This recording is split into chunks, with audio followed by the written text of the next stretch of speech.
Hello, bonjour à tout le monde. J'espère que vous allez très bien. C'est le frère William, heureux de vous parler ce matin. Bienvenue dans votre émission Entre nous. Aujourd'hui, j'aimerais vraiment que nous puissions parler sur un sujet. Ton pasteur n'est pas Dieu. Ton pasteur n'est pas Dieu.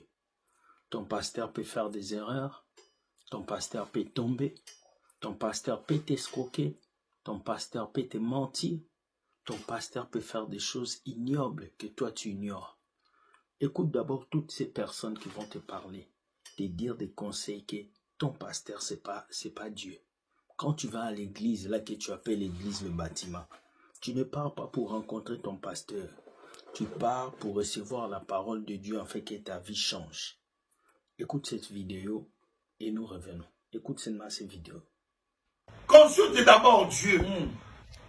Demande d'abord la volonté de Dieu. Oui. On demande ça auprès de ses serviteurs. Wow. Là, nous parlons de l'idolâtrie.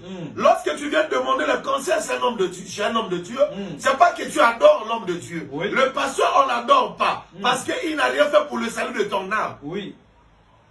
Mais le pasteur, on le respecte. Mais il y a même ceux aujourd'hui qui adorent même les pasteurs. Wow. Le pasteur ne mérite pas l'adoration. Le pasteur mérite le respect. Wow. La Bible dit surtout tous ceux-là qui font leur travail bien, ils méritent un double honneur. Mais ils n'adorent pas le pasteur, ne m'adore pas. Wow. Moi, je ne suis pas un Dieu. Si tu m'adores, tu me pousses à l'enfer. Parce que lorsque tu arrives de m'adorer, ça va me donner de l'orgueil. Wow. Et l'orgueil m'emmènera à la chute. Et le ciel ne sera pas pour moi. Wow. Si je me sacrifie à faire ces émissions, à se gosier, Oui. je travaille non pour le vendre. Wow. Je travaille non pour mes honneurs, Wow. mais je travaille pour le salut de mon âme. Lorsqu'il a mis Jésus au centre, faites tout ce qu'il vous dira. Oui. Jésus a compris que dans cette salle, on a compris le vrai rôle qui est dessus à l'intérieur. Wow. Qu'est-ce qu'il a fait? Il a demandé à ceux-là qui ont compris sa valeur. Oui. Allez-y prendre les 6 vases qui sont là-bas, qui sont destinés aux purifications des Juifs. Comme nous sommes ici pour décortiquer, pourquoi pas 7 vases? Pourquoi pas 8 vases? Mais pourquoi 6 vases? Oh, le chiffre 6, c'est le chiffre de l'homme. L'homme était créé le 6e jour. Donc ces 6 vases, ça représente l'homme. Wow. L'homme est cette vase de terre, créée par Dieu lui-même. Wow. Et on a rempli de l'eau dans ces 6 vases.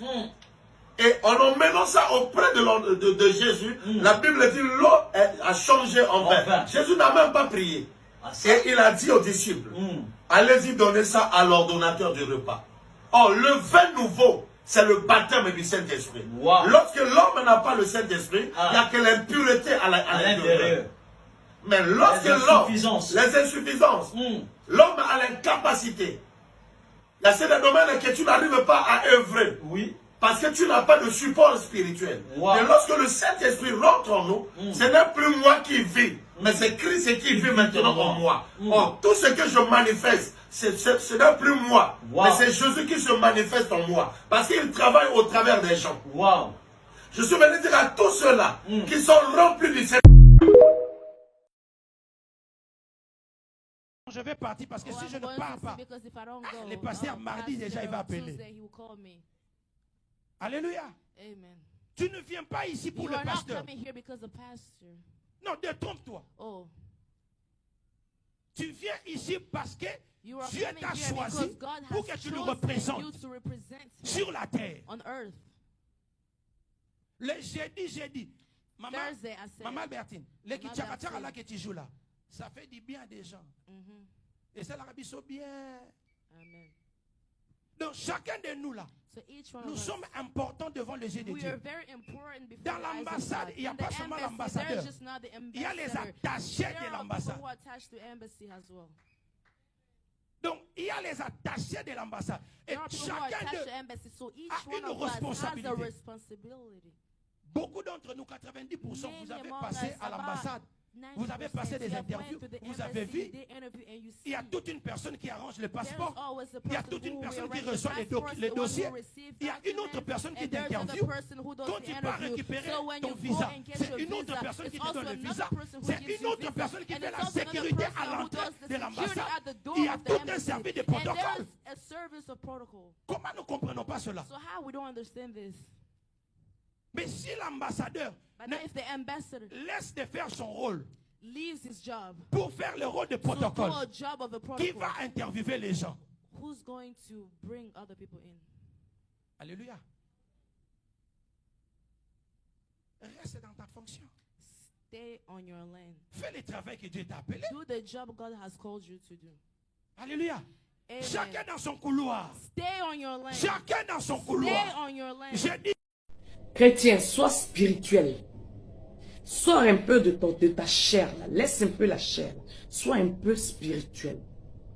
Sois un peu spirituel. Laisse ton pasteur. Ton pasteur n'est pas ton Dieu. Ton prophète n'est pas ton Dieu. Connecte-toi à la personne de Jésus. Connecte-toi à la personne de Jésus. Ton pasteur n'est pas supérieur à toi, ni ton prophète. Ton prophète n'est pas supérieur à toi. Si Jésus lui-même nous a donné la permission de faire les choses plus grandes que lui, alors tu peux faire plus grand que ton pasteur. Tu peux faire plus grand que ton prophète. Voilà pourquoi tu dois te connecter à la personne de Jésus. Connecte-toi à la personne de Jésus. Quand tu vas commencer à voir Jésus, à le sentir, tu vas commencer à le toucher. Jésus est réel. Jésus, il vit. Il vit, il est réel. Il vit. Sa royauté existe. Il vit. Il est réel. Quand tu vas commencer à le voir, tu vas commencer à parler avec lui. Tu vas le côtoyer. Tu vas rentrer dans le royaume chaque fois, ressorti. Rentrer dans le royaume, ressorti. Tu vas commencer à connaître la vie de Jésus. Ton comportement va changer. Ta manière de faire les choses va changer. Et tu vas comprendre que tu deviens spirituel. Les gens nous font croire que quand tu es spirituel, tu es sorcier. C'est faux. Quand Paul parlait des choses que les autres ne voyaient pas, il était dans le spirituel. Il était dans le spirituel. Aujourd'hui, on dit quand tu es spirituel, c'est que quand tu te trouves ailleurs, c'est que tu es sorcier. C'est faux. Le Seigneur t'a fait esprit, c'est pourquoi? C'est pour que ton esprit pas te rejoigne son esprit.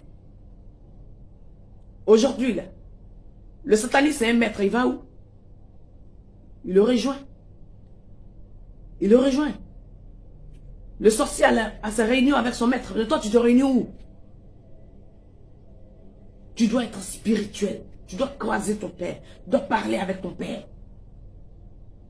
Il y a quelqu'un qui disait, oh, si vous arrivez à faire ça, c'est que vous êtes des sorciers. Qu'est-ce qu'on appelle sorcier?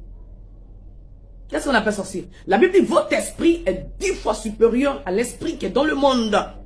Il n'a pas dit ton corps est 10 fois supérieur. Il dit ton esprit. Satan doit reconnaître ton esprit. Satan doit reconnaître ton esprit. Satan doit te connaître.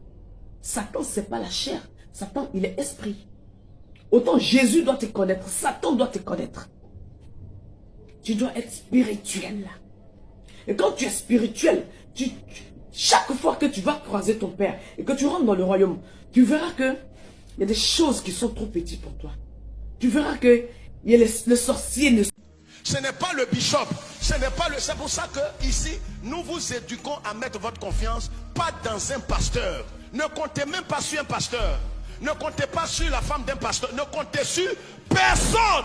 Ni moi. Ce sera de l'idolâtrie, de la sorcellerie de mettre votre confiance en moi. Moi, je ne suis pas éternel. Demain, il ne serait pas là. C'est fini pour toi. Mets pas ta confiance dans l'église. Mets ta confiance en celui qui est au-dessus de tout. Jésus de Nazareth.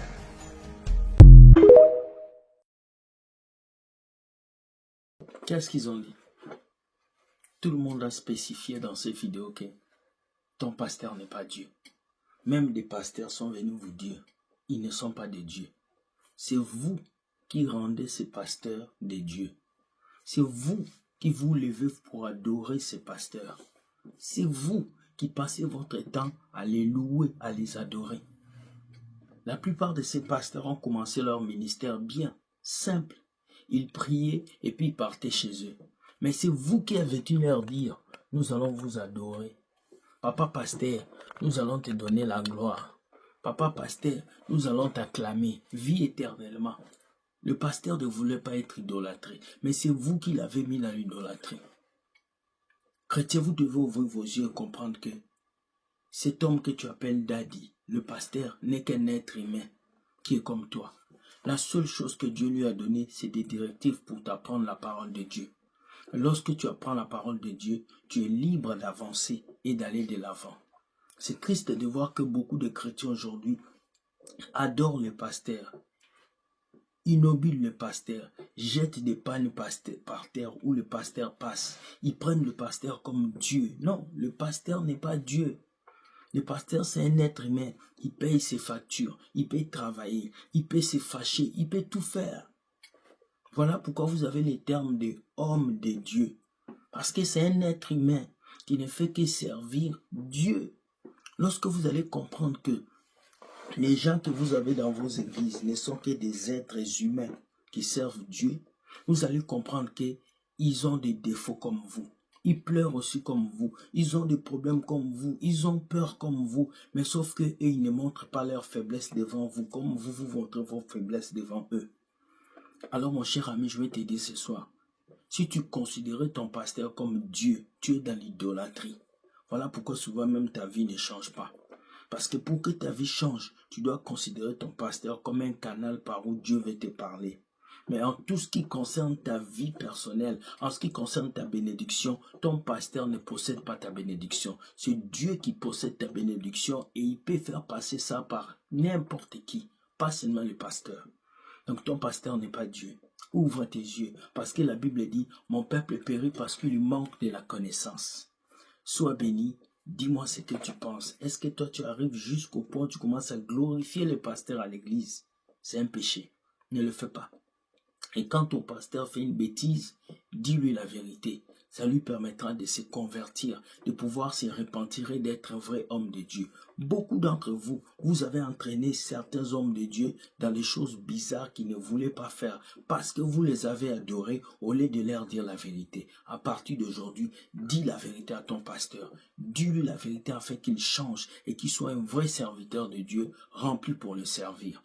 Bonne journée, soyez bénis, Dieu gagne toujours. Bye bye et ciao.